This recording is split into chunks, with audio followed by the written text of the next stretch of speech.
Well, hello, everybody, and welcome to episode number 32 of Cardboard Time. This is Arwen, and I have Jamie back here with me. Hi, Jamie. Hello, thanks for having me back. I can't believe you trust me even after all this time. Oh, come on. Happy New Year to you, too. I mean, I think we're very good gaming friends by this point. We've had multiple requests of saying, when's Jamie going to be on next? We're sick of you talking by yourself. Somebody's got to help me with this because I'm not good at this on my own. I need somebody to bounce stuff off of. I was going to say, you need a sucker. You need a sucker to play the good and the bad.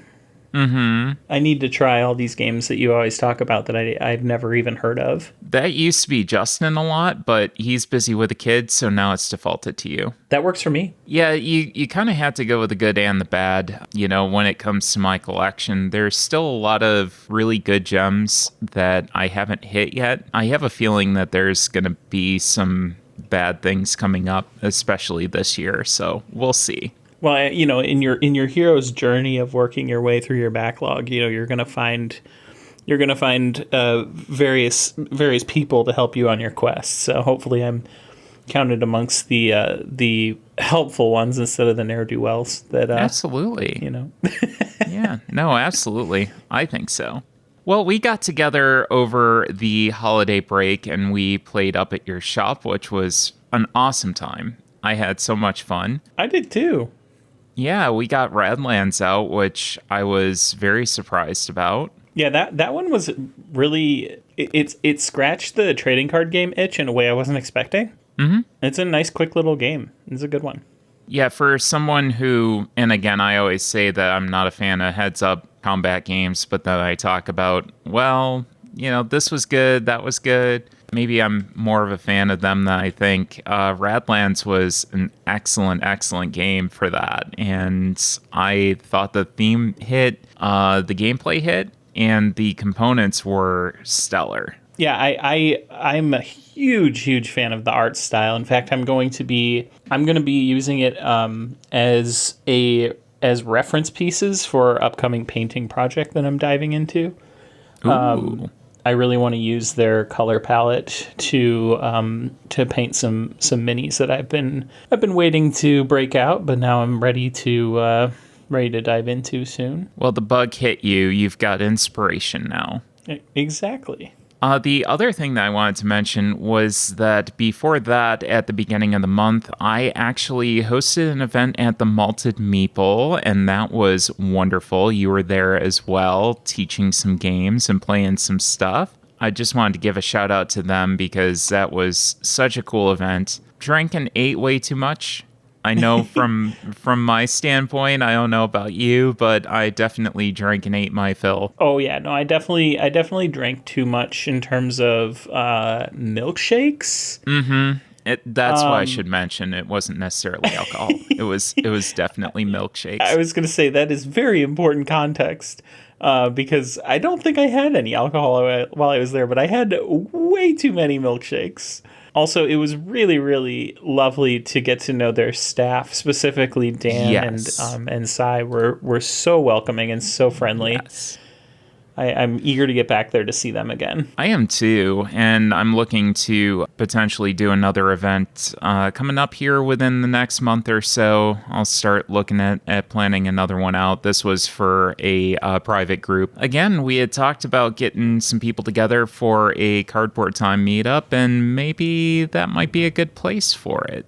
Heck yeah, just wrap it all into one. We will see, but again, thanks to the Malted Meeple. If you are in the Northeast Ohio area or visiting, definitely check them out. And today's beer of the day, speaking of drinks, actually getting into the alcoholic side of things, is the Chocolate Manifesto Triple Chocolate Milk Stout by Flying Monkeys out of Barrie, Ontario. I've had this one poking around my fridge for quite a while. It took me quite a while to drink it. Very chocolatey, rich, and smooth. It was really like an alcoholic chocolate milk. So I gave this one a 4.25, and actually, as much as I liked this, the Samuel Smith Organic Chocolate Stout still beat it out handily for a very similar profile. When I'm looking for that kind of chocolatey, milky stout. The Samuel Smith Organic Chocolate Stout is absolutely wonderful. I think it was one of the only beers that I gave a 5. Samuel Smith Chocolate Stout is, by and large, one of the most popular beers that I used to serve when I worked at the craft beer bar. It is a delightful drink. I don't have a beer of the month, so I will just chime in by saying that I also love Samuel Smith Chocolate Stout, and a really, really great way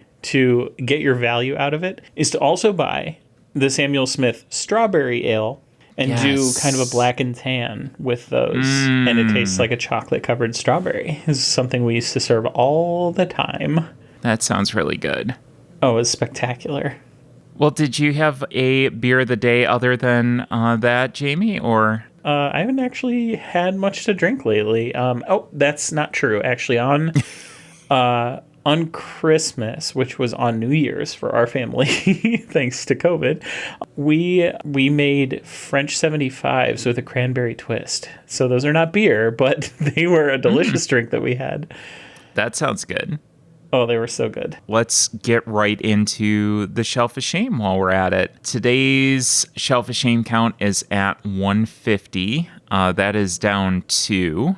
One new addition is Unsurmountable. That came in from a Kickstarter from Button Shy, and I did get that out to the table. Again, anytime that I get any sort of Button Shy games in the mail, I'm very easily able to get them out to the table and play them very quickly. Speaking of Button Shy, I also got In Vino Morte played, and Epic PvP is a game that has been on my Shelf of Shame since about 2016, and that finally got played. Allie sat down at the table with me and played that much better than we were expecting. Oh, good.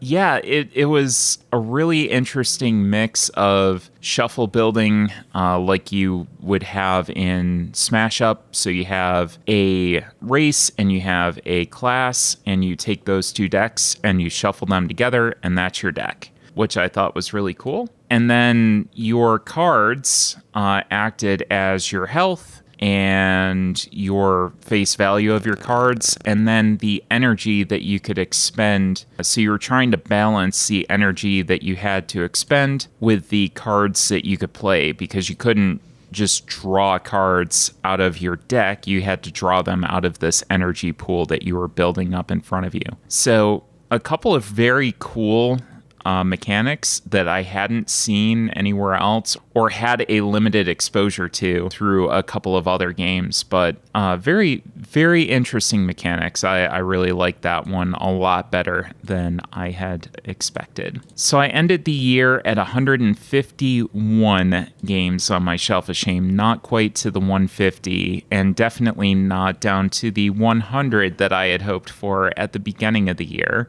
But it's progress. It's distinct progress. There was a line down from the start of the year to the end of the year. I think that was about down 40 from where I started, so not too bad for progress. Last year, I played 142 new games.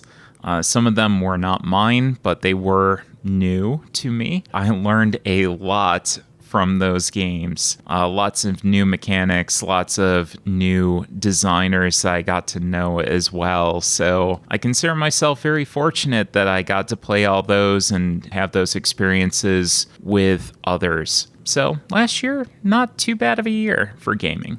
Yeah, it sounds like you were pretty much on track there. I'm kind of hoping for the 100 this year, because I was down 40 last year, so maybe I can get down to 100 this year. We'll see what happens. And let's talk about what we've been playing. And this is one that I have wanted to talk about for quite a while, Astro Knights. This plays from 1 to 4 players in 45 minutes, designed by Nick Little and Will Sobel. The artist is Gong Studios and published by Indie Boards and Cards. Astro Knights is a cooperative deck-building game where your deck is never shuffled. Your goal is to defeat the boss before it destroys your team or the home world you're defending. Each round, the players and the boss will take turns in a random order. During a player's turn, they will be able to acquire fuel, tech, and weapons from the supply, equip and attack those weapons based on the number of slots they have, gain new slots, power up, and use their special ability. All 4 of the bosses in this game have their own decks and abilities, and will require a different strategy to be defeated. So this was a preview print and play copy of the game. This was definitely in the same vein from a mechanics standpoint, very, very similar to Eon's End. But a lot of people are probably asking, well, why don't I just get Eon's End? And that's what I'm here to answer. For me, in my experience, I've had a lot of experience with this game. I've played it quite a bit, solo, with 2 players, and with 4. This seems to me it's much more approachable from a artwork and gameplay perspective. For newer gamers. So people are going to be more easily able to come into this and an Eon's End. The artwork feels kind of like a 90s superhero space theme, kind of like Voltron. That really popped into my mind. The setup is a lot easier than Eon's End. Instead of your market being preset cards, you shuffle these 6 decks together, and you have those as your market. The breaches that you have in Eon's End have been simplified to slots, and the slots are just basically a tracker that goes up or down, and it really streamlines the gameplay for newer players. One of the hardest parts that I had teaching Eon's End was teaching about those breaches and what focusing means and what opening means. This took all of that out. Here's the number of attacks that you can equip. That's it. And the homeworld abilities were very, very welcome. They're really cool, very useful. If you use them at the right time, you can focus on chaining your charges together to really get that homeworld engine built up and be able to really utilize it. So I found that very cool. This plays distinctly faster. You hit the flip the switch point a lot faster than Eon's End for those who are familiar with the game. There is a point where you just all out go in and attack instead of trying to mitigate everything that's in front of you. You're essentially trying to defeat this big bad boss. And he has minions that come out, and sometimes you just need to kind of cull them a little bit. This, you hit that point much quicker. So the gameplay is definitely faster. I very much agree with everything you were saying. When you decided to sit down and break this out at PAX, I was drawn like a moth to a flame to an event that they had that was Warhammer themed. So you magnanimously gave me the go ahead to go check it out while you did the sweat equity of breaking this thing out and start playing. So I jumped in about halfway through. And as somebody who never played Eon's End, I do feel like this was quite easy to break into. By virtue of that, it kind of reminded me of a more thinky version of Sentinels of the multiverse. I can see that. Yeah. Whereas Sentinels does have more of that heads up style where you're just kind of at the mercy of whatever you draw. I really liked that in this one you had to focus on your actual card balance in terms of, what you keep in your deck that pays for things that you can use and what you keep in your deck that has use every turn, and how you can kind of synchronize that with your allies. I feel like it would be a lot of fun with more people. And I also feel like the only hiccup that I experienced was that the market mechanic seemed a little underutilized. And maybe that was just because I didn't use it enough. But I also felt like the opportunity to use it was not as prevalent as I would like. I would definitely agree with the Sentinels reference, especially when it comes to the one versus all feel, trying to synergize your abilities with your teammates. I feel like that definitely is here as well. So some of the cards in the market, you're actually able to go in and pay a one-time cost if you don't like what's on the top. Pay for it, get its ability, and then put it to the bottom of the deck so it's not clogging your deck up, which I thought was really, really cool. And I could definitely see where, especially on the more advanced bosses, that could come in handy quite a bit. And I'd like to talk about your point too about coming in. I think you maybe watched like 2 or 3 turns I had, and I explained a couple of things, and you were right up to speed. Yeah, I do attribute that slightly to experience with TCGs, but that said, even without that experience, I feel like it's very, very well streamlined. The design of it is well optimized, I think. Yeah, and I think being able to build off of that Eon's End engine and then try to streamline the things that took a while to really smooth the game out, I think this game really, really hit on those quite a bit. You got to experience where I got a rule wrong. My first playthrough that I had was with you. As an experienced gamer, I'm used to going in and setting up a boss deck, and if there's cards that say 3+ and 4+ on them, I just take them right out. And it says in the instruction manual in 2 places in very big letters, do not put them back into the box.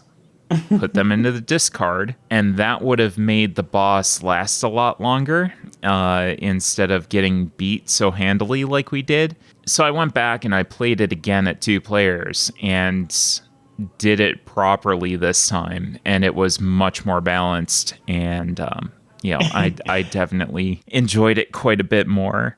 I felt like we cut it kind of close. I thought maybe we're just bad at the game. I think we also had the easiest boss level too at the time. True. I also was at the mercy of your choice of character for me, which ended up being good. But I think if I had to choose, I probably you know me, I'm style over substance. I would have picked the flashiest one.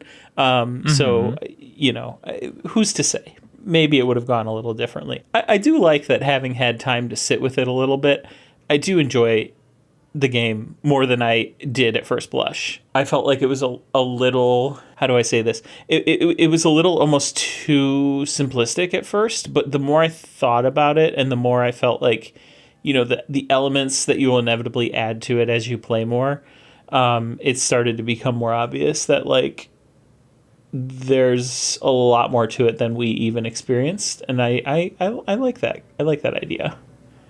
Oh, yeah. And as you progress in the bosses and as you get into the higher difficulty levels, it gets real. I'll just put that out there. It definitely gets real. You have to change your strategy up significantly when they have these 4 bosses that are included with the game. And I'm sure they will probably have more through expansions. This is definitely a game that will challenge you and kind of keep your brain thinking, how do I take this boss down? So when it comes to my final judgment on Astro Knights, I'm going to read an excerpt from my feedback email. I put in there is kind of my Kickstarter quote, because this is coming to Kickstarter. I have a ton of Eon's End content in my house. Despite that, I feel this will coexist nicely with it on my shelf. It's going to be great for those looking to get newer players into the system with its approachable artwork and faster, streamlined mechanics while still providing a great balance of both strategic and tactical gameplay those familiar with the Eon's End system have grown to know and love. So that is an email. I could not come up with that off the cuff. It took me about an hour to come up with an email, but to put it simply, I'm a huge Eon's End fan, and I think that this is going to be great to get newer players into the system, and I could really consider this like almost a big box store game. It would be close, but with games like Terraforming Mars, Ares Expedition coming out, Parks, Trails coming to Target, I think that this could hang with those. I don't necessarily think that it would outweigh them as far as weight and complexity. So I could definitely see this being on the shelves with those. So definitely one that you could get your friends who aren't necessarily experienced gamers to the table with. Yeah, no, I totally concur. And just to mention, this will be coming to Kickstarter on the 25th of January. So if this is something that interests you, keep your eyes peeled. That is Astro Knights. Well, Jamie, you wanted to talk about this next game that we got to play at PAX U, and that was Nexus Infernum. Yes, so speaking of my proclivity for jumping on something with a really stylish draw to it, Nexus Infernum, their whole booth had a really, really awesome like gothic horror feel to it that really drew me in. Every time I passed it, I was like, ooh, we got to stop there. We got to stop there. And, you know, of course, we inevitably filled every hour, every minute of our time there to the point where we just so happened to have enough time on Sunday to drop in and give it a try. And they were kind enough to give us a review copy to take home, which was also its own challenge, seeing as I had to take about 30 pounds of games out of my my checked bag to put into my carry-on. And the man behind us on the flight home was so kind to point out that there were so many idiots from PAX who were putting their carry-ons in the overhead bins, and they were too big. And yeah, that was really nice of him. Anyway. Yeah, he definitely made his opinions and thoughts known to the person who was sitting next to him and saying, well, these people don't fly a whole bunch. And I'm like... It felt kind of unsolicited, didn't it? It did. It really did. I'm glad I'm not the only one who felt that. I think the woman that was sitting next to him really didn't care, and he was just kind of venting.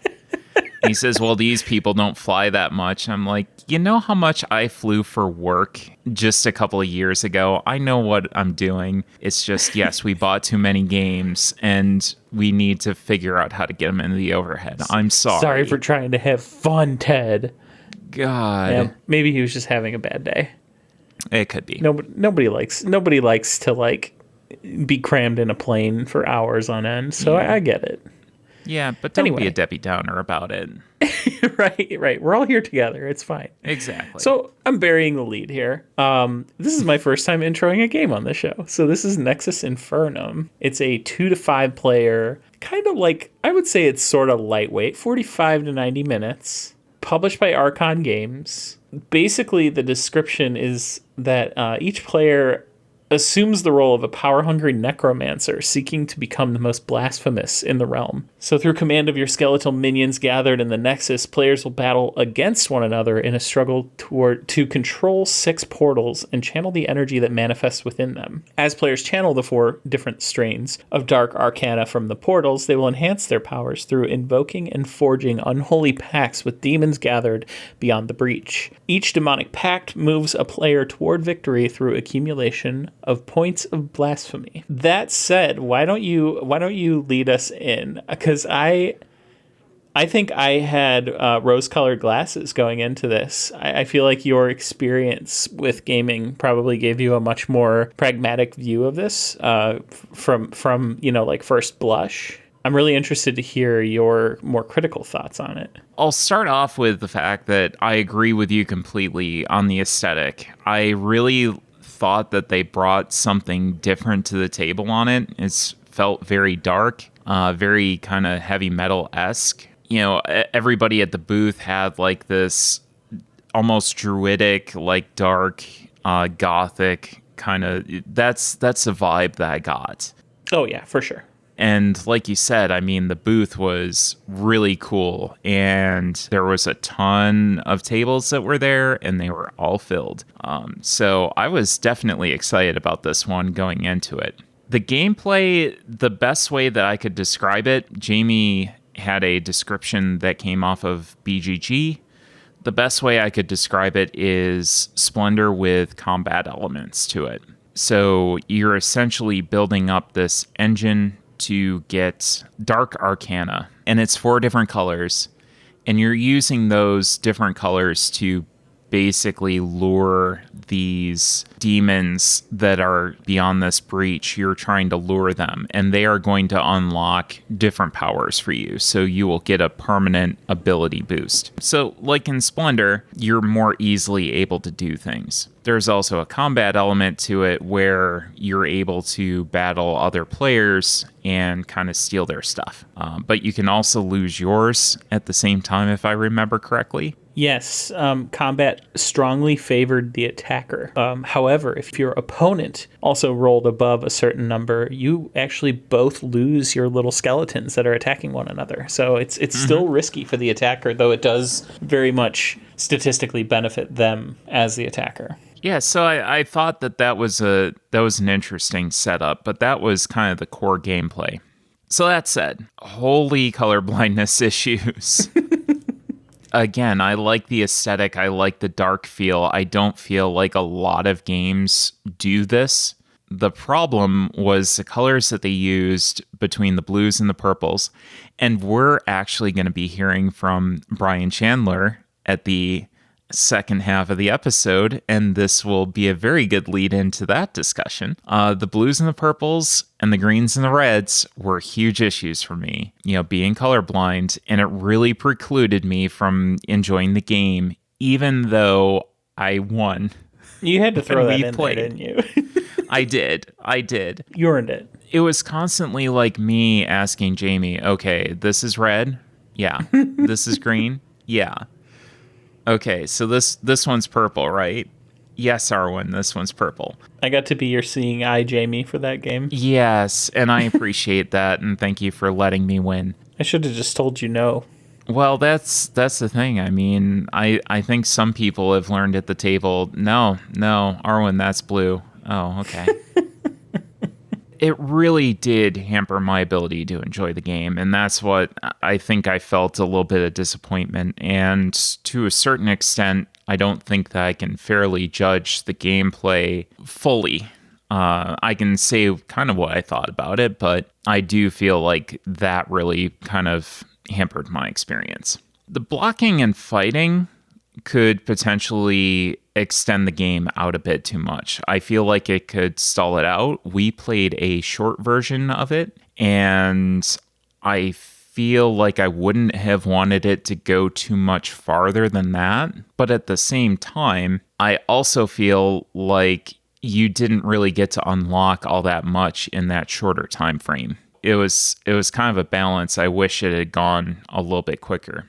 I do feel like the game was a little bit too complex for what it was. It could have benefited from a concept that we call addition through subtraction. So simplify the game a little bit, take some of those more complex elements out. I feel like there might have been an opportunity to maybe take one or two of the more complex abilities and just leave them out and make it more of a straightforward, streamlined engine building experience with a little bit of combat in there. I feel like that would have been fine, but there were some kind of extraneous rules, and I felt like that could have definitely helped the experience here. So that was kind of my thoughts on it. And Jamie, I know that you also got it out up at the shop, and I'd be interested to see what you thought. So when we played, there were 4 of us at the con specifically. When we played at the shop, we played with 5. And by the time we came around to finishing the game, we had that feeling of, okay, the game's over. We're almost more excited about that than the fact that, like, whether it's there wasn't this big, like, hurrah for the winner, because everybody was just sort of, like, a little bit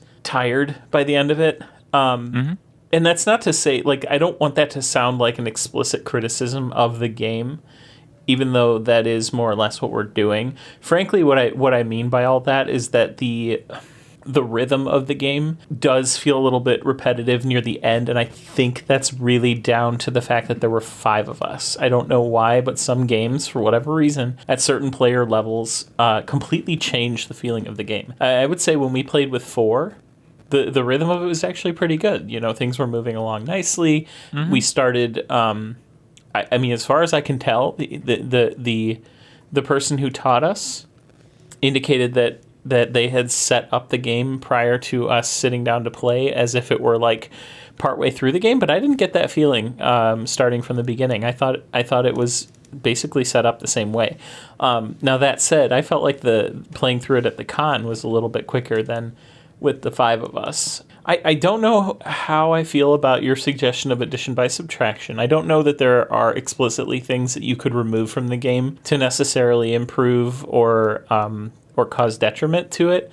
I think it's pretty fine-tuned where it's at. I like that the gotcha elements are a little bit tempered by the randomness of the game, but it does sort of fall prey to that same issue that games like, and I'm sorry to compare it, it's not a one-to-one comparison, but like it's kind of like Munchkin, where when someone's winning, everybody jumps on them and wastes all their energy and resources getting that one person off the hill, only for it to be taken by, you know, whoever was a little bit more conservative about using whatever resources they had to dethrone that person. So it did feel a little bit like that. And again, that might have been just the fact that there were 5 of us. I don't know. And I could see that from the, like you said, the cadence of the gameplay. I could definitely see where just the rules and the inherent mechanics would lend itself to that. Obviously, you're going to try to stop the person who's on a roll from winning the game. And again, that isn't to discount the enjoyment we got out of it, but I do feel a little bit strange when we put away a game and the terminal feeling was really, okay, I'm kind of glad we're done with that, not like, wow, how fun was that, I can't wait to break it out again. Again, I don't think that's like a death knell, no pun intended, due to the context of the game, but I don't think it's like necessarily a death knell for the game. We'll definitely play it again, and it is a good game. I think I mentioned this about Fire Tower too. It's a pretty good game to sort of like have a chat with people over, because it's not terribly complicated, which I definitely think has a place in anyone's collection. I do think it's very nicely like weighted for people who aren't necessarily looking for like a really hardcore, really sink your teeth into it kind of game, but it does have enough substance, I think. So I'm wondering how this would play at like 2 or 3. Right. Well, and the game that really opened my eyes to that was Brew. Brew in a 2-player format is like the most like knockdown, drag out, ruthless gotcha game ever. But as soon as you play with 4, there's just so much going on that you cannot target one person without completely suffering from it as a result. So like, yeah, I really do wonder, like as a 2-player game, this might be really good. You know, I would just need you to label everything and make sure that, you know, I knew what was purple, what was blue, and everything else. I'll just bust out my paints and yeah, we could get Brian on the case. We'll tell him to make some mods for it.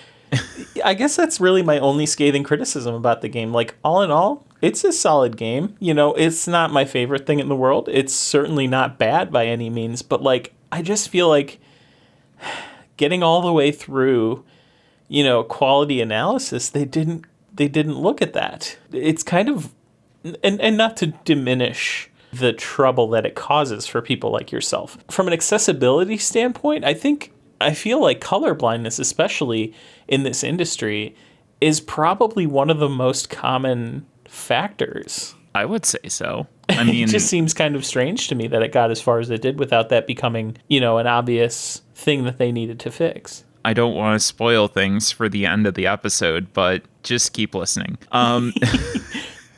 It's really interesting. I would like to play this again, you know, maybe with some markup or some special accommodations. If I could kind of figure out exactly what everything was and keep everything kind of separated and have places for my tokens, I think I could do better with this. I would like to see how it plays at 2, because I think that I would definitely enjoy it more at 2, where it was a straight heads-up game. I feel like that might be a more enjoyable experience for me.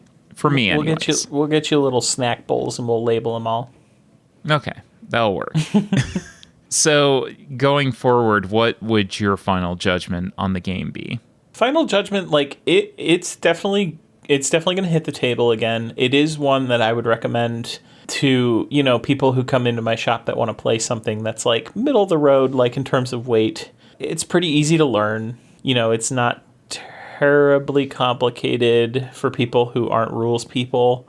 I mean, yeah, I would probably play it again. Well, that was Nexus Infernum. And the last game that we wanted to talk about was So Clover from 2021. And So Clover plays from 3 to 6 in 30 minutes, designed by Francois Roman and published by Repos Production. So Clover is a cooperative word association game. Play as a team to get the highest score. Get keywords and secretly write their common features on your Clover board. These are your clues. Then work together to try to figure out each player's keywords.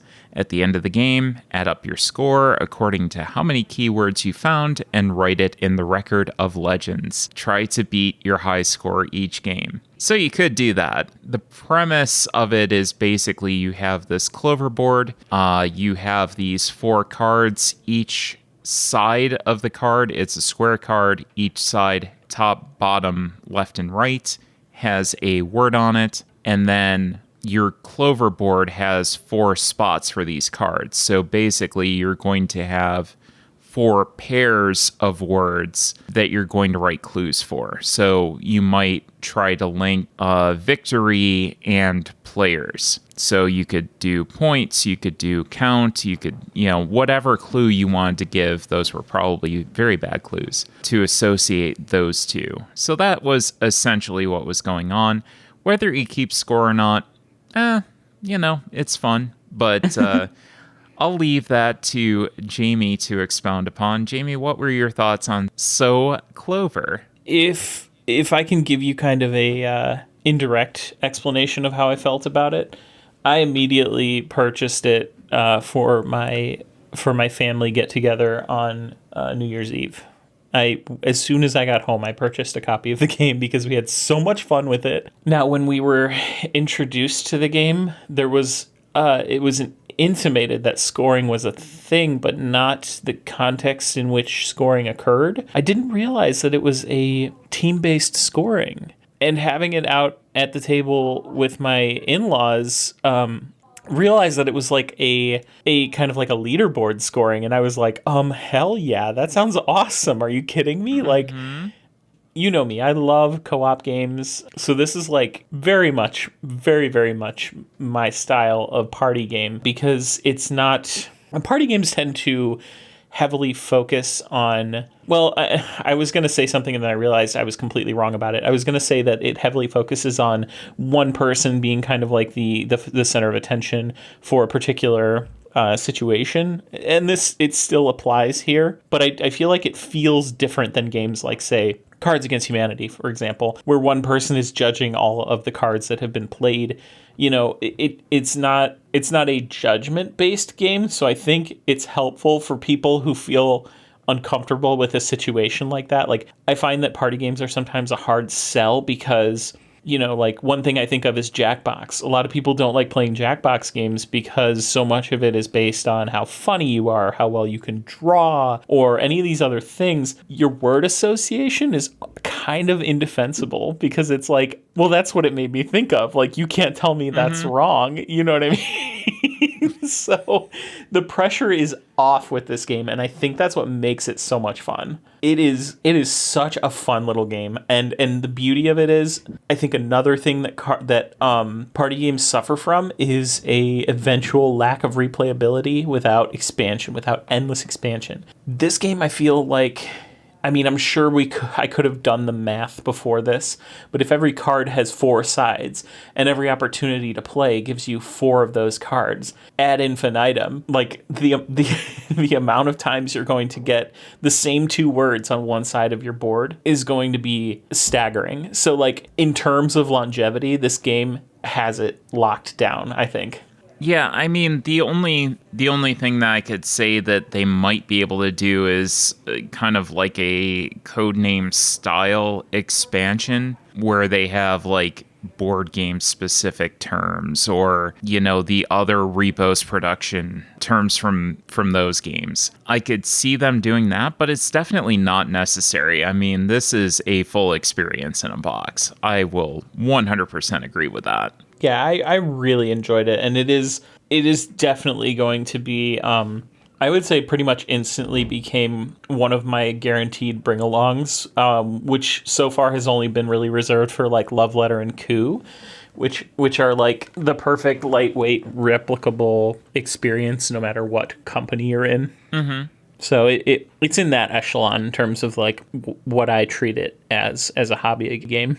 I wanted to kind of add some thoughts to that. We had played with Andrew and the Chip Theory staff after getting some dim sum with them. So that was such an amazing experience at PAX U. Going back and basically sitting there, and it's like, well, what are we going to play? Let's get something light out. So this was one that I had definitely wanted to play, and I'm very glad that I got the opportunity to, because like you, I immediately came home and purchased it so that I would have it for the holidays, because I think it was that perfect experience. I'm going to have these small groups, I'm going to get them together, and this is something that no matter what, I'm going to be able to get to the table, explain.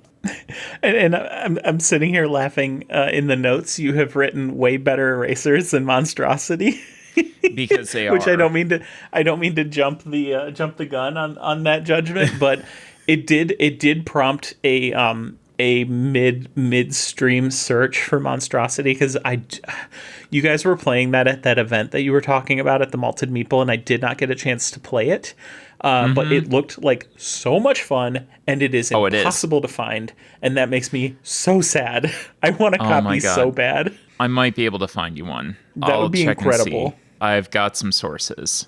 I'll take a look. That was one of my top games last year, Monstrosity, and I could see So Clover, which didn't get into it, hit too late in my games to consider it for 2021. But I could definitely consider this like early contender for a party game of the year 2022 that was new to me. I absolutely love this game. And I think the only detriment that you might have here that a game like Monstrosity doesn't have is a language barrier. So if you don't speak English, you might have some issues with some of the words. I'm sure that this is probably printed in other languages. I saw Asmodee, Spain, and France also did versions of it. So I'm sure that there's other language versions of it, but you're going to have to speak the same language. So that is a minor concern to some people, playing with their friends where English is a second language that might not come out, where a game like Monstrosity definitely would. So in that case, you could use the erasers from this to erase your little tablets in Monstrosity, I guess. I thought that this was an outstanding game, and again, like Jamie said, it's one that I immediately came home and bought. So I think the points, I'm not sure if do you need to keep score? You can. I mean, it's fun, but some people might call this more of an activity than a game, and I would say who cares, because it's just fun. Who cares indeed. I am completely with you on that. I have to say, having played with and without scoring, I'm sorry if this is a hot take, but scoring all the way 100%, 110% Really? Forever. Really? Absolutely. Okay. Don't be afraid of scoring. Do you use the Record of Legends? Absolutely. I am a serial component not user. I have this like complete inability to use things that are in boxes that are designed to be used. A perfect example is in Gloomhaven Jaws of the Lion. They give you stickers to put on the map, and all I can think about is how anxious that makes me, putting stickers on something that is permanent and cannot be taken off. That drives me insane, but you know what? The Record of Legend and So Clover, for whatever reason, that crosses that barrier completely, broken that stigma for me, and I'm here for it. I'm here for it 100%. Girl, you've never played Pandemic Legacy then, apparently. Or any flip and right game. Can you imagine? Oh my god, I would be beside myself. Mm-hmm. I've gotta use a sheet? Yeah, right. Like, you mean I might have to order more of these someday and maybe talk to a person to get this? No. That's what online ordering's for. The community is enough, which is a very strange juxtaposition based on what we do, which is community interaction. For as much as I love community interaction in that, I hate talking on the phone with people. Like, I despise talking on the phone with people. But in person, same.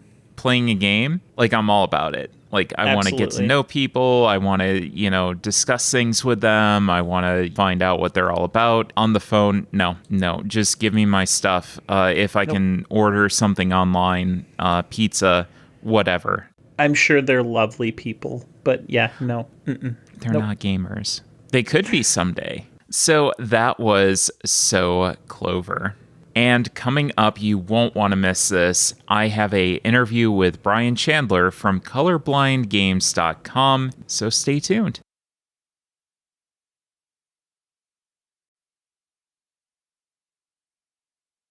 Well, welcome back, and on today's interview segment, we have Brian Chandler from Colorblindgames.com. Statistically, at a table of 6, there's at least a 23% chance that one of those people is colorblind, and depending on the game that you're playing, that could cause some serious issues and exclude gamers from the table. Those who have listened before know that I'm colorblind myself, and I have seen some accessibility issues from some otherwise stellar games in the past. Brian is here to tell us all about what has and can be done to help colorblind people out at the table. Brian, welcome to the show. Thank you so much, Arwen. I'm happy to be here. Well, I am super excited to have you here. I have seen the website. It is absolutely spectacular. I love what you're doing. So why don't you tell the audience about what you do and what caused you to start up colorblindgames.com? Sure, yeah, thank you. So Colorblind Games is really, it's something I did to scratch my own itch. As you described your experience, I also have had that experience of getting very excited about a game, even purchasing and opening a game, and then having real trouble playing that game, due to color issues.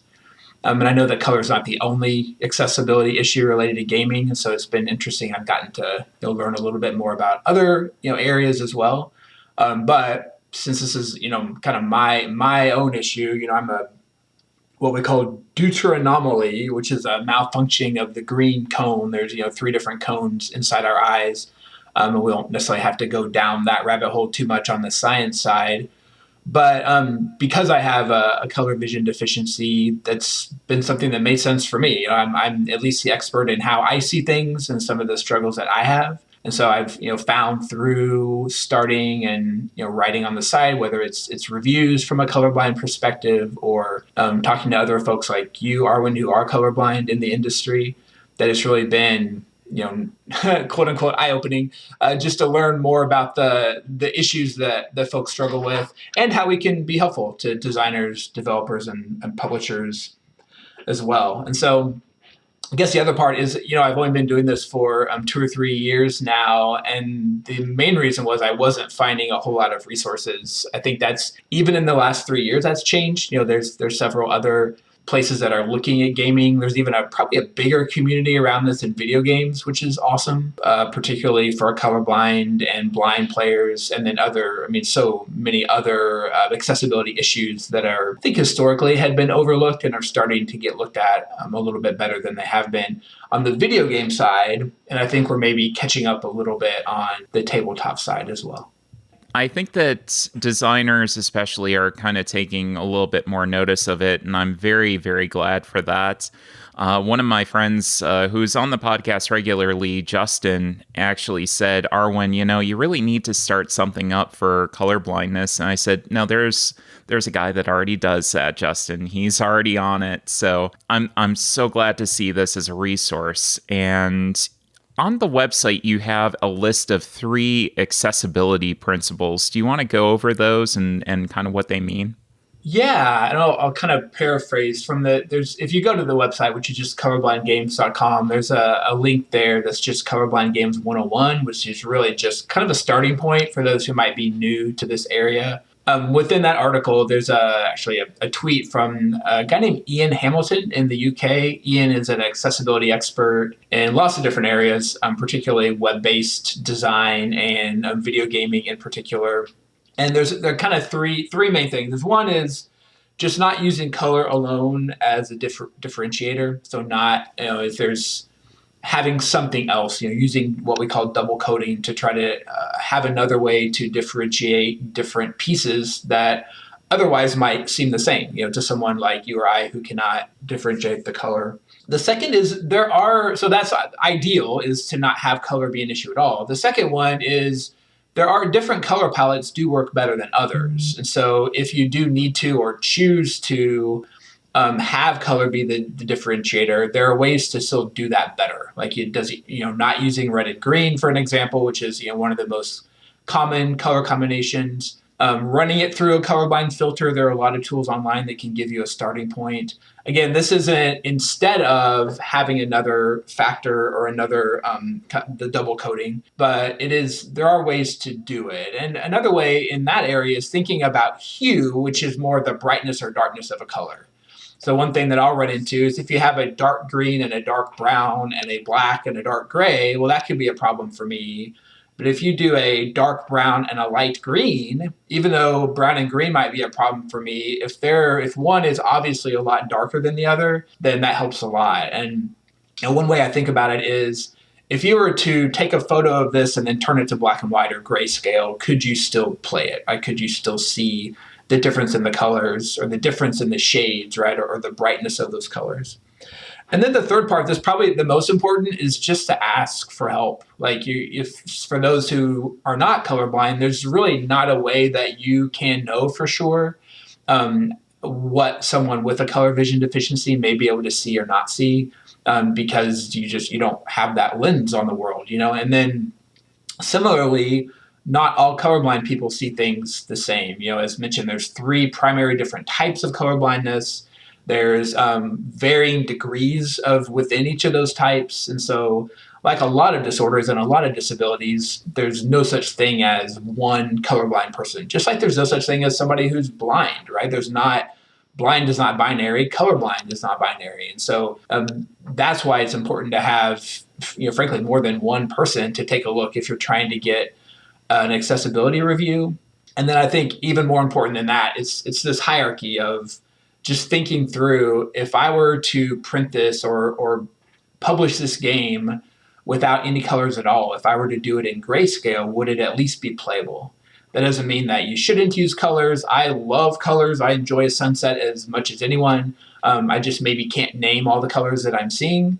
Similarly, I love seeing a colorful game, even if I can't tell you what all the colors are on the board. And so just being able to think about that combination of accessibility and still being able to bring out the theme with color. No, and I think it's very interesting that you note that no 2 colorblind people kind of see the world in the exact same way. I've had a lot of people that have tried to label what my colorblindness is, and they have a really difficult time doing that. They're like, I can't categorize you into anything. And I felt a little bit better that you mentioned that and you bring that up, because everybody's just had such a difficult time saying, oh, you're this or oh, you're that. So it was very, very interesting to learn that. I'm just going to say, even though I talked about mine kind of being a green, red, brown, but I also really can struggle with blues and purples and pinks, or I can sometimes maybe have trouble with certain types of yellows and greens and oranges. So there really isn't like a single color combination for me, at least. And I know, other colorblind folks who have a totally different experience, that there might be something that I can see absolutely fine that somebody else cannot too. And so it's, again, back to that idea of it not being a single binary thing, but it is a bit more of a continuum. And it was really interesting playing Cape May for the first time the other day, and there's a red and a green player in there. And I had an okay time dealing with the pieces, colors of the meeples that are on the board, no problem. But when it came to printed houses and shops, that's where I had problems. So it was just really, it's a very interesting phenomenon, I think, that there's just these different types that sometimes it's okay and sometimes it's not. Yeah, one other area that's really important is color matching. Like I'll see several games where there'll be the meeples that are yellow, or the components that I have in front of me maybe as a player, are not the same yellow as the yellow that's on the board that I'm supposed to be matching them to. And that can get really problematic. And so for most players, they see yellow and yellow, regardless of whether it's a darker yellow or a different whatever, just yellow is yellow. But for many of us, I need to be able to hold this yellow meeple on top of that spot, on top of that green spot and say, no, that doesn't match. Hold on top of the yellow and say, yes, that does match. If neither of them matches, then I'm in trouble and I need to ask for help. Or if I'm trying to play by myself, I need to ask a family member over to help me with something, even though they're not playing the game. And again, kind of exposing or opening myself up to have to, one, just the frustration of that. And then if in a more public setting, the embarrassment or the, do I really need to like out myself as colorblind right now? Do I want to get into that? Do I want people to ask me, what is this? What is this? What is this? Do I really want to get into that discussion depending on what setting I'm in? A lot easier, of course, with friends and family than, out at maybe a random game night at a convention or a game store. But it's, definitely an issue. And sometimes it's just I don't want to spend the next 5 minutes figuring out these colors. I'd really rather just play a game. Or I'd rather not have somebody know what strategy I'm thinking of and what cards I'm playing.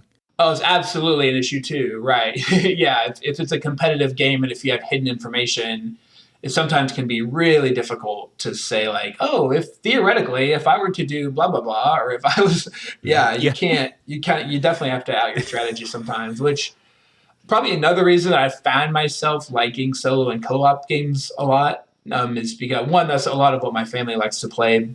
And so these days during COVID, a lot of my gaming has been just here in the house. In fact, almost 100% has been here in the house. And so, but also co-op helps with those things. You're not, you're doing it together. And so other people can be the color experts and then I can handle other parts of the strategy or the game. No, I think that's a really good point too. There are certain types of games that are better for those issues than others for sure. And solo and, well, especially co-op are definitely some of those games. One of the things that you do on the website, other than more scientific review and board game reviews, you also modify certain games. And the one that really stuck out to me was a game that I've had a lot of issues with that I absolutely love, and it's Century Spice Road. How often do you try to modify games that you've had issues with? I mean, pretty much anytime I run into a problem, and if I'm getting like a review copy of the game, I sometimes won't even know. Like I maybe didn't even necessarily do a full, I didn't buy it myself in that case, so I didn't do a full analysis of the game before I had it sent to me. So in those cases, I might run into it as I'm playing. I'm thinking about, I reviewed My Little Scythe for Stonemaier Games as a reviewer. And in that case, I was not able to play that game until I modified it, which was also a little bit disheartening because it's designed for kids, right? So to have a family, maybe a caretaker and a kid playing together and having a kid who struggles with colorblindness, it's really tough. It's a tough thing to run into that. So to have a game that's designed for kids that has color problem issues was concerning for me. I was able to modify that for myself pretty easily with a Sharpie. That's really my most used tool is a Sharpie to add some dots and slashes, to game components or to parts of the boards or the cards. And that's what I did for Century Spice Road. I was able to add a few dots and slashes. I wrote an article about that one on the website of how I was able to make that change myself so that I could play Century Spice Road. And then ideally, hoping not to have to mark it up so much that it really impacts the theme of the game for either myself or others. Although, I mean, let's be honest, Century Spice Road is a bunch of cubes. And so it's not like you're really, using cinnamon and saffron. You're having to there's a bit of imagination that goes into that anyway. So I don't know that adding a dot or a slash, makes a huge amount of difference there. But it is nice in situations where you can try to be a little thematic with colorblind elements or even my own modifications as well. Now, one of the games I've had some major issues with is Sagrada, which is an absolutely gorgeous game, but it is definitely not colorblind friendly. Have you seen Sagrada? And if so, would you have any suggestions on maybe some modifications that you could do to it? Yeah, Sagrada is kind of my white whale right now. In fact, I think it might have been my first or second review I ever did. I have played Sagrada. I actually even played a local game challenge tournament at my friendly local game store years ago with Sagrada. And in that case, I actually had a friend make for me a little piece of paper that had circles for the 4 different colors. I think it's 4. So every time we'd roll the dice in games that I was in, I basically pulled my paper out and asked the people I was playing with, who I didn't know, if we could put the dice on top of this white piece of paper every time we rolled the dice. Because especially for me, if I remember the blue and purple dice, I think look very similar. And those are also translucent dice, which for me can be a little more problematic. The thing with translucents, if I can put them on a white kind of backing instead of a black or brown table, sometimes that can be helpful for any kind of translucent pieces. In that case, I haven't actually bought Sagrada myself yet, so I haven't modified that one, but it's on my radar. I think there's definitely a way. I mean, when I think about Sagrada, I think, okay, well, for the blue and purple dice, I could just color all the purple dice pips black. So the pips on the purple ones are black, while the pips on the blue ones are white. And then similarly on the board that I have, anything that's purple will have, black pips if there's pips on it, or if it's just the color, some kind of indication of it, that this is the one that has the black pips. And then I think that's the main issue that I have in that particular game is the blue and the purple. But there's several other things you can do. You can outline all the edges of the dice and then outline the squares. Just kind of thinking creatively about different ways to do it.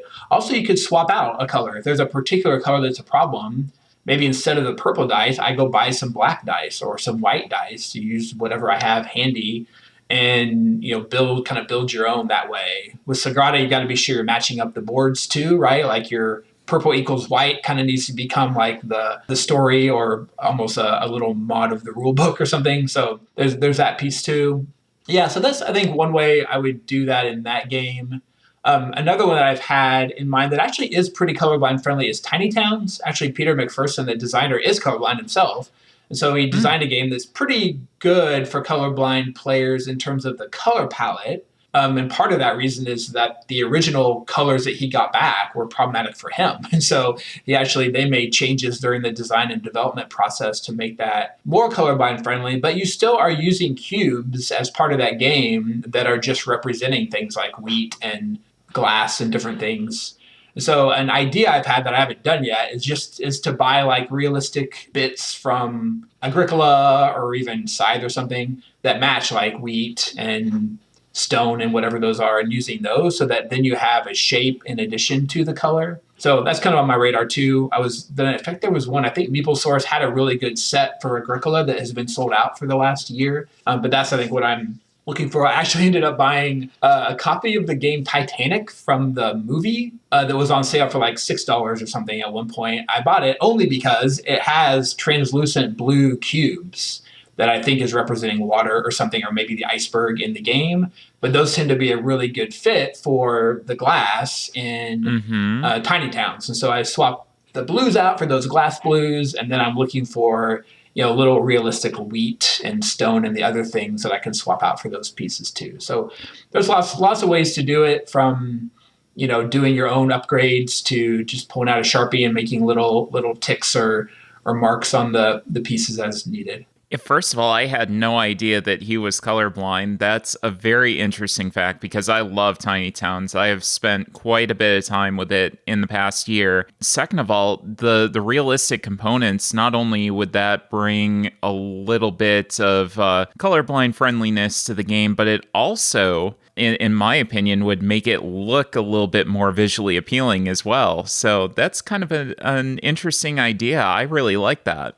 Yeah, I think a good thing to remember too is often making a game more accessible for colorblind or low vision or other players, much of the time makes it better for everybody. Like, in that case, you're only enhancing the thematic elements of a game like Tiny Towns, not making, I hate to say worse, but making it harder. Like sometimes I pull out a Sharpie and it's a little bit, for somebody who doesn't need that, it could be a little bit off-putting. Century Spice Road, I guess, would be an example. If somebody played my version of Century Spice Road, they maybe would prefer to play one that doesn't have Sharpie marks on it, which is understandable. Because in that game, if you remember too, I had to mark up every single card because every card also has red or green or brown or I think yellow cubes. So that one actually took a decent amount of effort, where oftentimes you don't need to do that. Another example of that is depending on the type of game, I maybe don't need to know what all the other player colors are, right? If I choose white or yellow and my opponents are playing red or green, even if it's a worker placement game, I kind of don't care whether it's a red or green character on that space. I know that I can't go there with my white or yellow meeple, but it doesn't really matter whether it's red or green. And that sometimes is true, sometimes it's not true. You want to know which of your opponents is doing a thing, but sometimes you kind of don't care, right? Or in other cases with a more of a Euro game where it's kind of multiplayer solitaire, you maybe don't care at all what the other player colors are because you're all working on your own tableau anyway. So in those cases, I tend to be a little bit less concerned about the color vision piece, as long as I have colors on my board that I can easily see. And sometimes if I have a very kind of bland Euro type game, which some of those I like a lot, and I only have like a green or brown or red meeple, that can be a problem for me to even see the meeples or the bits on top of my own board. But if I have something that's more a blue or yellow or a white or black even that I can put on top of that, that can help me a lot. So just having that difference. And then just one more thing too, is sometimes just having that verticality can help a lot. And so instead of having maybe like just a punchboard disc or a punchboard item that goes on the board, having something that's made of wood or maybe something that is an upgrade piece that is just more vertical or is molded or crafted, that can help a lot with colorblindness again, because now I get that verticalness. I don't need to see. The example for me, the Lord of the Rings card game from Fantasy Flight, like it's been out for a long time, the living card game. That one, the pieces that you use for, I think it's the wounds that go on, to me are very easy to get. I just can't see them when they're on. They're pretty thin. They're very just red and black, I think. And then there's a lot of art on the cards. And the best place to put the wounds are on top of the character art, like their faces. But I can lose track of those. And so I've switched to using like little glass beads or something, little red or blue beads for those items instead of using the actual bits that come with the game, so that I get, again, that verticality or just something that looks a little different. Back to this question, if I took a photo of that and then turned it black and white, we'd all be able to still tell that there's 4 wound tokens on top of that card, where if I did that with the original component, maybe we could not. Very, very interesting. I never even thought of that. That's really cool. So can you give me some examples of some really well-designed games that you've seen as of late? Yeah, so I kind of have this in my mind. There's like 3 different categories. One of them is where there's just no color needed at all. So the game, if you even think about something like chess, right, where it's just black and white.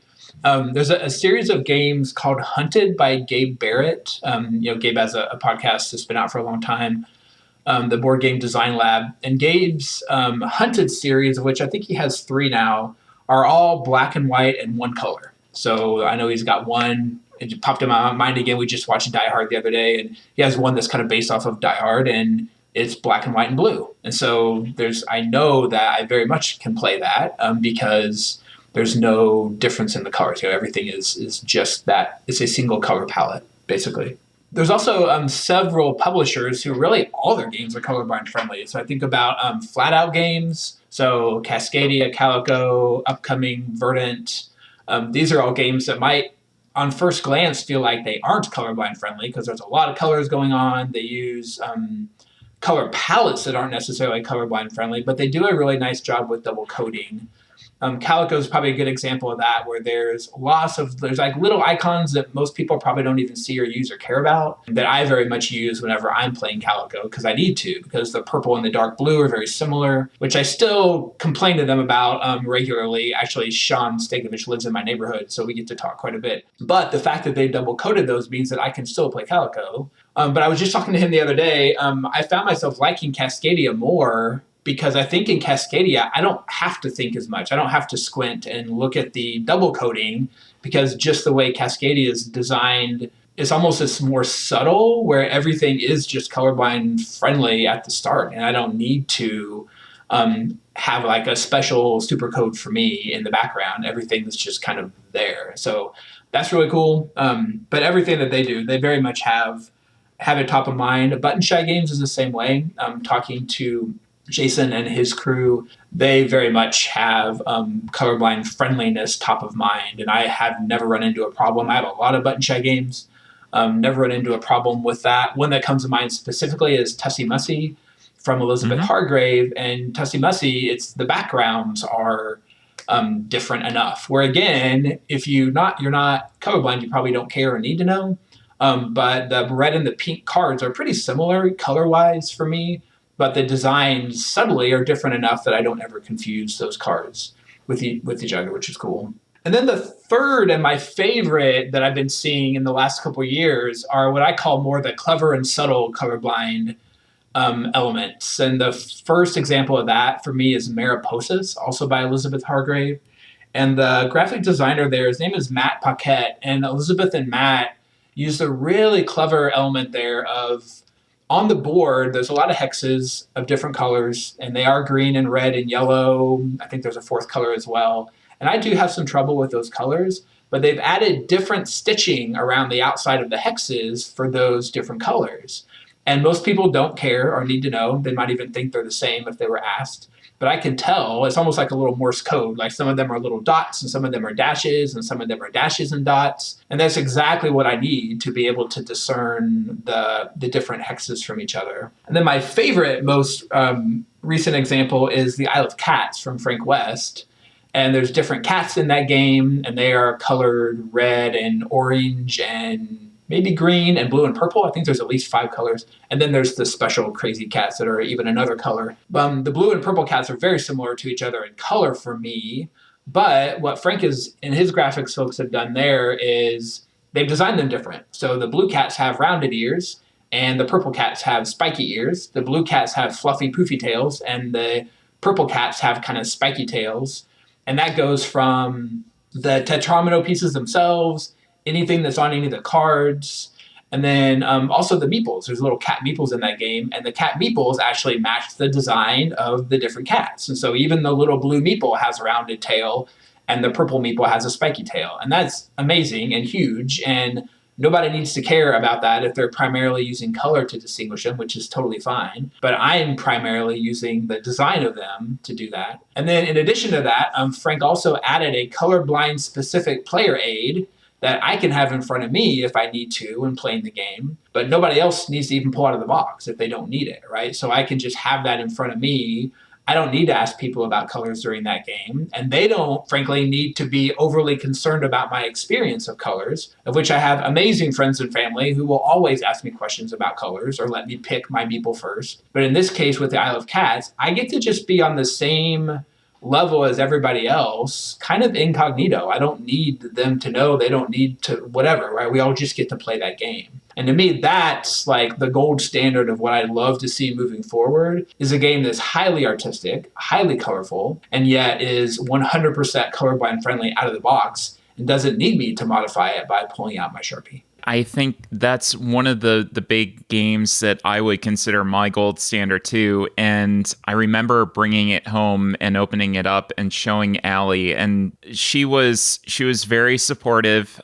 She deals with, my excitement over things, but I just kept showing her, I'm like, look, the meeples match up and they designed everything differently and there's a reference card. I'm like, this is how you do it. And I was just so excited to see that. And I think that it's so important to really point those things out and to really celebrate and acknowledge those. That's one of the things that I'm trying to do in my reviews as well, is to point those things out and say, hey, this is something that was really, really helpful. So I'm glad to see that I wasn't the only one that got excited over it. Absolutely. Going forward, I'd like to read a quote from you. And keeping this in mind, I'm going to ask the question, how can designers better design with color blindness in mind? I want to read this quote first. And you said on your website, I'm working towards a future when articles like this will be unnecessary because designers will incorporate color vision accessibility into their prototypes, playtests, and final game designs. Publishers will add color vision to their development and quality control processes for new games, and older inaccessible games will receive new colorblind-friendly additions. I will write a final article of celebration and then spend more time playing the games that I love.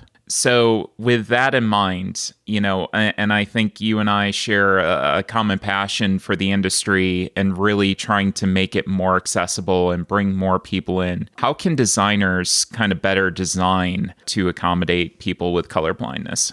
Yeah, and to kind of maybe echo myself at the end of that quote, my hope is that this work that I'm doing becomes obsolete. I really don't. I frankly would rather not be spending my time talking about accessibility problems in board games, right? I really, truly would rather be playing them more and talking about other aspects of games. I love talking about strategy. I have my own notebook of prototypes of games that I would love to spend time designing and developing and being part of that, I guess, aspect of the industry as well. And so I think that the answer to your question is back to this question of, for the specific area that I am most, I guess, interested in, expert in, just based on my own experience, I would ask the question, can I play this game in grayscale? If I cannot play this game in grayscale, why not?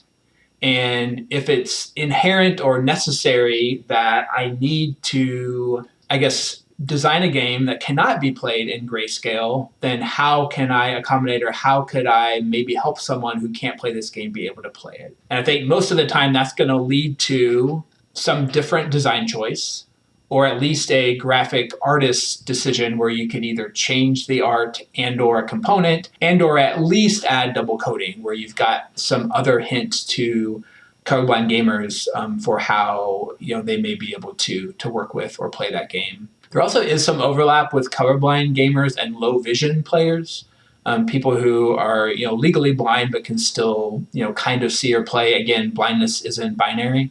And so there's some elements there too of having bigger, chunkier pieces. I was playing a game.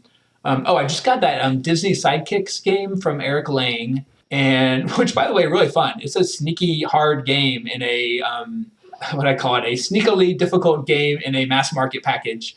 I'm a Disney nerd and fan, and so I got it partially for that reason. I also have liked everything of Eric Lang's that I've bought so far, and so I wanted to give it a try. And the one thing that I'm struggling with that game is some of the pieces are very small. They're little bitty, I don't know what they are, maybe 5 millimeter little discs, just punch out discs that are some of the characters. And you need to be able to tell the color differences between the two. And there is some subtle double coding. They are a little bit different from each other beyond just the color, but they're so small that it is still hard for me to tell, especially across the table, if that's the piece on the board that I want to go to. So I'm actually thinking about a way. I think I like the game enough that I'm going to maybe get some mini meeples of different colors or shapes or something, and just do that in a different way. And a question that, back to Ian Hamilton, often asks is, who are you willing to exclude when you design a game? Who are you okay not getting to play your game? And that doesn't mean that every single game ever made ever has to be playable by every single human who's ever been born. But it does mean that asking the question and then answering that question honestly, I think, is an important part of the design and development process. Your website is a fantastic resource, definitely one to check out if people want to kind of know if something is going to be accessible to them upfront before they spend their money. What are some other resources or maybe tricks that consumers can use to kind of spot those things? Yeah, so there is a resources page on the website that bounces out to several other places. There's a website called Meeples Like Us that has been doing accessibility reviews beyond and including colorblindness for years and years. And so that's a really cool place, especially to look for older games. They've been on a little bit of a hiatus, I think, the last year or so. But I know they've done tons of in-depth accessibility breakdowns of dozens and dozens of games. So that's a really cool place to go to if you don't find what you're looking for. BGG actually has sometimes people, I try to post my reviews on BGG along with my own website. And so I hope that provides folks a resource who wouldn't otherwise necessarily go to my website, but they'll see my review on Board Game Geek. And then there are some forums I know around. There's a Facebook forum about designing for colorblind players that I kind of keep an eye on. I don't spend a lot of time on Facebook these days for lots of reasons, but I think there's just lots of places out there, I think. But I would say starting with the resource page on my site would be at least a good place to start. And then just feeling free to reach out to me directly. We'll talk about that at the end of kind of how to best do that. But the website's a great place to start. Looking through some of those articles, there's, you can just look at the list of all of them if you want to look at specific games or people that I've profiled or other essays about the topic.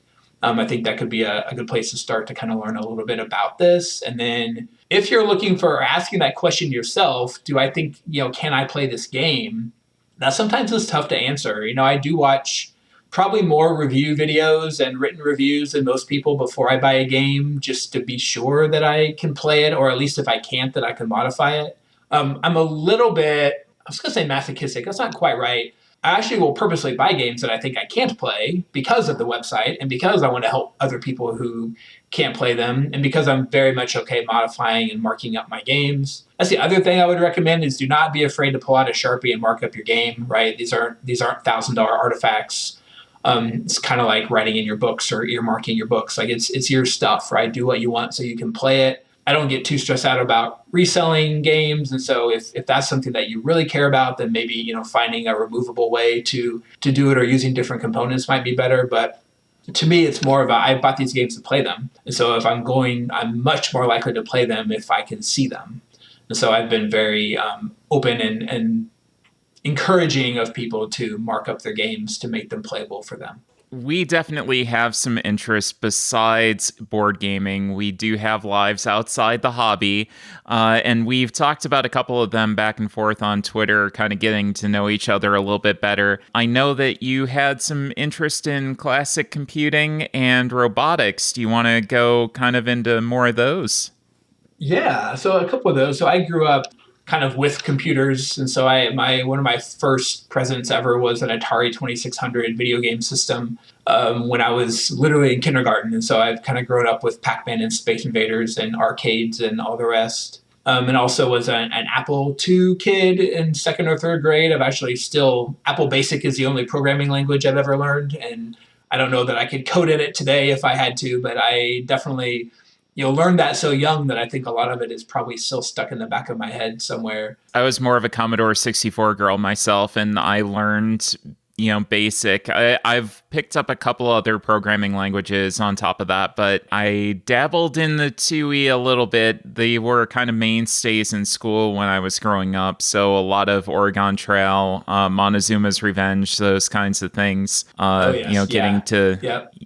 forward to that computer lab time. Absolutely. Yeah, that's probably my favorite part of the day or the week. Most weeks is getting that time. And it was pretty, at that time, when growing up in the 80s, it was a lot more limited.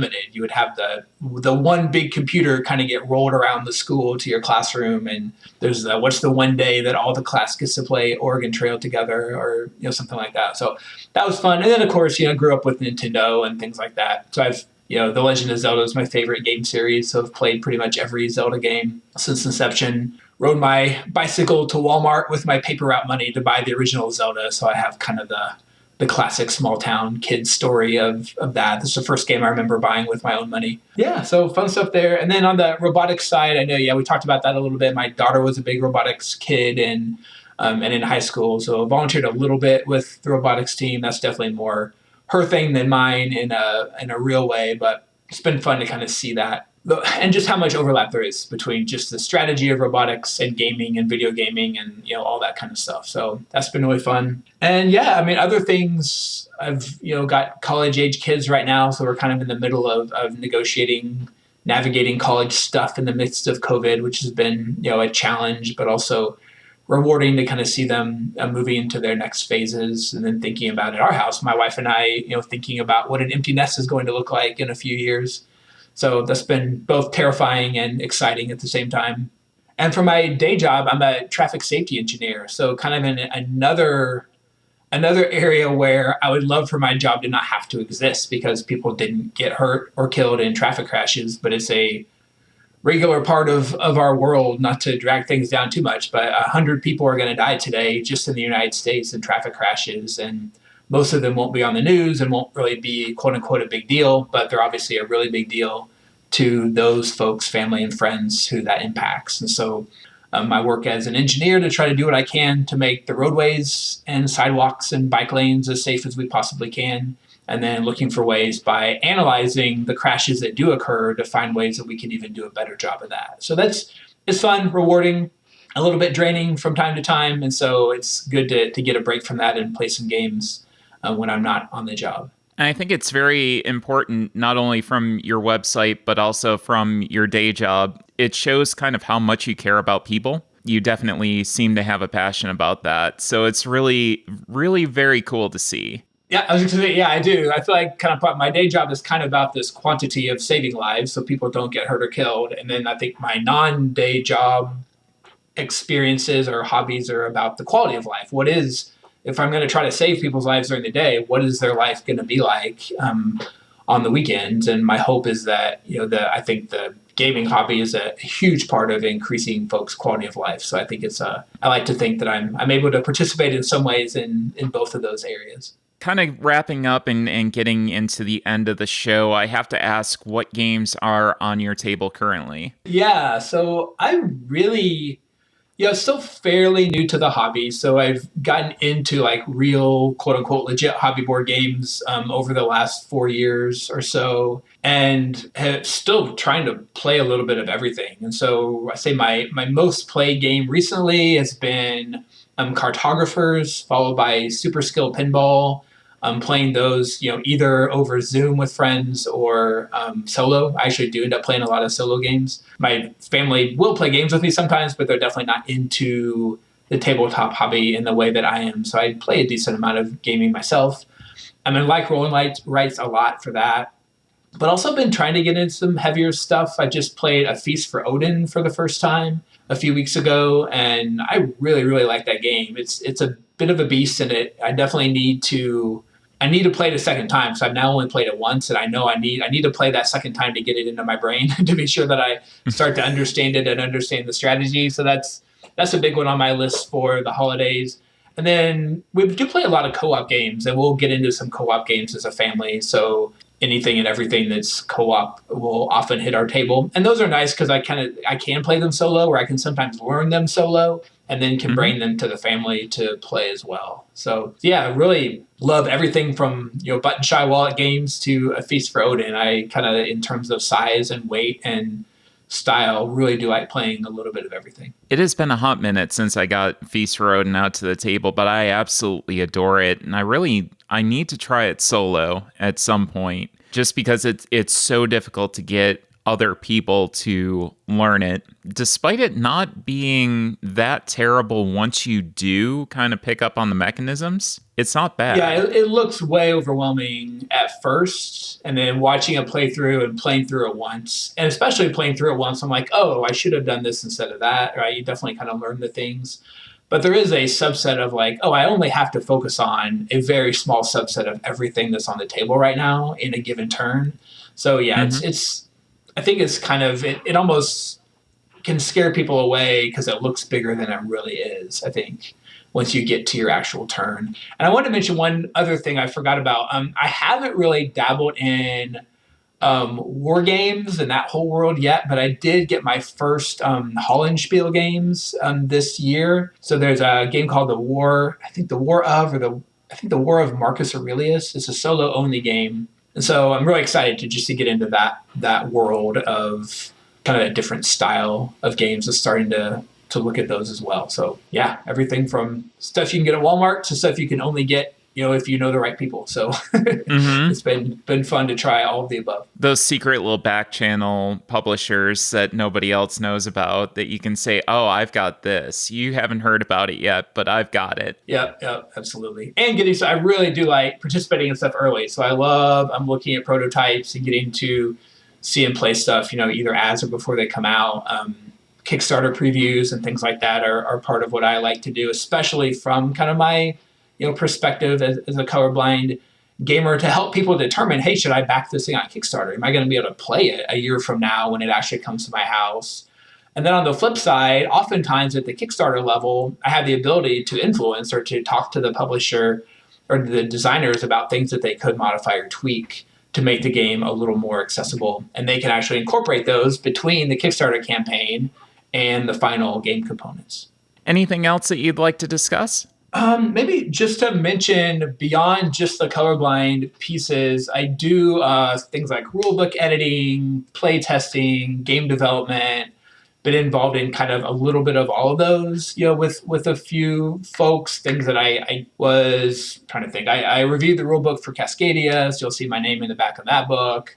I've been doing a couple of things I can't talk about yet that'll be coming out later next year that I had a small part in helping with editing, proofreading, things like that. I am a technical editor, technical writer in my day job, so it's been fun to port over those skills into gaming and really, really enjoy that. I love like nitpicking and finding little things that are going to help, especially with rulebooks. Rulebooks are just so hard to write and they're so hard to read and they're so hard to use to learn a game that I think anything that we can do collectively to make the rulebooks a little bit better is fantastic. And so whatever small part I can play in helping with that, I enjoy doing that. And particularly like doing it for if there's small publishers or single designers out there, happy to chat about helping them with things like that. Also, anything related to accessibility, especially colorblindness, and then the low vision stuff too, are areas that I am learning more about, both my own and other folks in the industry. And then really other areas of accessibility we haven't talked about as much, but like for some people, it's hard to hold a hand of cards for an entire game, right? So what are the tools we can use? Or it's way harder to hold 8 cards than it is to hold 4 cards. And so should there be a hand limit in your game for accessibility reasons, not only for strategic reasons? Things like that. There's the kind of mental capacity too. What kind of memory elements do you require in your game, et cetera. So there's a whole other kind of area well beyond colorblindness that I've been really interested in the game industry that I think is, again, it's an area that I hope can kind of be opened up and identified and solved over the next few years. So that web sci-fi mind don't need to exist a decade from now because we've, like you read my quote, we've, both new games have taken care of that, and then maybe even reprints or updates of games have done a better job as well. One quick shout out is I just got for the first time Race for the Galaxy, which I had not owned before. And the most recent printing of Race for the Galaxy has added some more double coding and makes the games maybe not perfect, but a lot easier for colorblind folks to be able to play. So I really appreciate that that's on the radar, and things that even games that are 10, 15, 20 years old, as they get reprinted, there's opportunities there to make improvements. I think about playing Catan. I still mix up what are they, like the wheat fields and the sheep pastures look so similar to me that I still have trouble with those two. And I haven't marked up my copy of Catan yet, but that's probably one of my next mods to do is to get that one. We played that just the other day, and I had to continue asking my family which was which, or